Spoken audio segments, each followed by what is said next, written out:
intercession for the eternal repose of the soul of Dr. Rachel, and the Father, and of the Son, and the Holy Spirit. Amen. The grace for our Lord Jesus Christ, and the love of God, and the communion of the Holy Spirit be with you all. And with your spirit. The view of the foolish to be dead, and their passing away was though an affliction, and their going forth from us utter destruction. But they are in peace, for if before men and women, indeed they be punished. Darkness, I fear no evil, for you are with me. He guides me in the right path of His name's sake. Even when I walk in the dark of valley, I fear no evil, for you are at my side. With your rod and your staff that give me courage. Though I walk in the valley of darkness, I fear no evil, for you are with me. Hallelujah, hallelujah, hallelujah, hallelujah. Lord be with you. And with your spirit, Reading from the Holy Gospel according to John. glory to you, O Lord. Martha said to Jesus, Lord, if you had been here, my brother would not have died. But even now I know that whatever you ask of God, God will give you. Jesus said to her, your brother will rise. Martha said to him, I know he will rise in the resurrection the last day. Jesus told her, I am the resurrection and the life. Whoever believes in me, even if he dies, will live. And everyone who lives and believes in me will never die. Do you believe this? She said to him. Yes, Lord, I have come to believe that you are the Messiah, the Son of God, the one who is coming into the world. The Gospel of the Lord. Praise to you, Lord Jesus Christ. There is an appointed time for everything under the sun. There's a time to be born, there's a time to die. There's a time for joy, there's a time for sorrow. In whatever angle we look at it, it is always painful to let go of someone dear to our hearts. Ang ganito ng rutin ang sakit talaga sa mga iba, dahil sana'y itong pinapagdidelay. Pabalot no walay makapagikir na biskag tan ilamo, dahil sayang pangal ninyo. Lapod ipatay ng Ate Rachel, nagapiyarog sa mga tapanalisya tayo. Kasi patay ng dalawang sampot, yami ang ganagana. Death is not the end of everything, but the beginning of eternal life. Because God did not create us to end in death, but He created us to be with Him in eternal life. Many friends and members of our families have gone before us and await the kingdom. Grant an everlasting hope with your Son. We ask you, Lord. Lord, hear our prayer. Many people die by violence, war, and famine each day.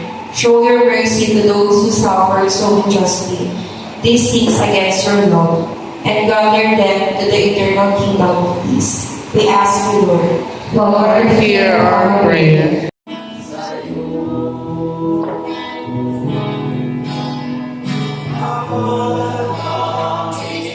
Eternal God, through Christ our Lord.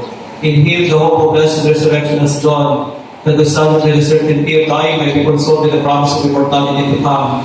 Indeed, for your faithful Lord, I have exchanged and ended. Under this earthly dwelling, blessed us, and eternal dwellings made ready for them in heaven. And so the angels and archangels, with thrones and dominions, with all the hosts and powers of heaven, we sing the hymn of your glory as without end we acclaim. Be with you always. Ang Diyos na aalis ang mga kasalanan.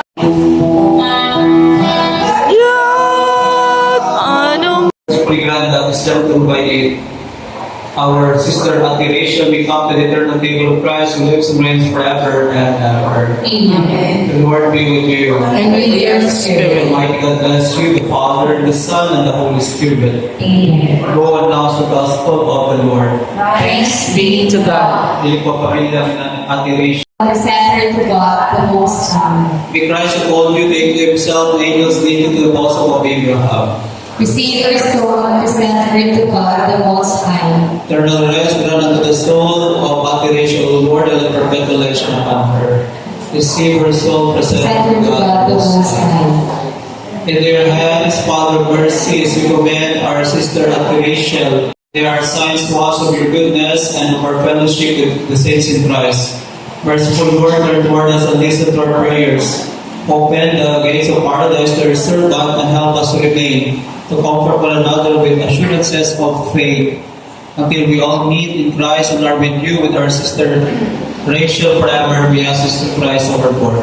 Amen. Eternal rest, grant unto the soul of Ate Rachel, Lord. And let the perpetual light shine upon May you. she rest in peace. Amen. Your soul, the souls of the faithful departed, through the mercy and love of God, rest in peace. Amen.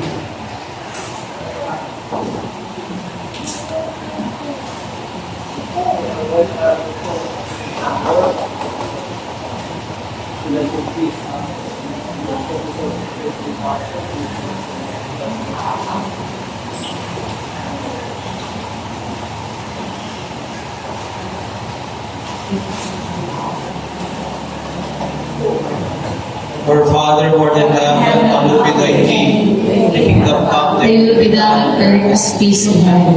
Give us this day our daily bread, and forgive us our trespasses, as we forgive those who trespass against us. And lead us not into temptation, but deliver us from evil. Hail Mary, full of grace, The the Lord is with you, blessed are you among women, and blessed is the fruit of thy womb, Jesus. Holy Mary, Mother of God, pray for us sinners, now and at the hour of our death. Amen. Glory be to the Father, the Son, and the Holy Spirit. As it was in the beginning, is now, and ever shall be, forever. Eternal rest, grant unto the soul of Ate Rachel, Lord. And let the perpetual light shine upon May her. she rest in peace. Amen. Your soul, the souls of the faithful departed, through the mercy and love of God, rest in peace. Amen. In the Father, the Son, and the Holy Spirit.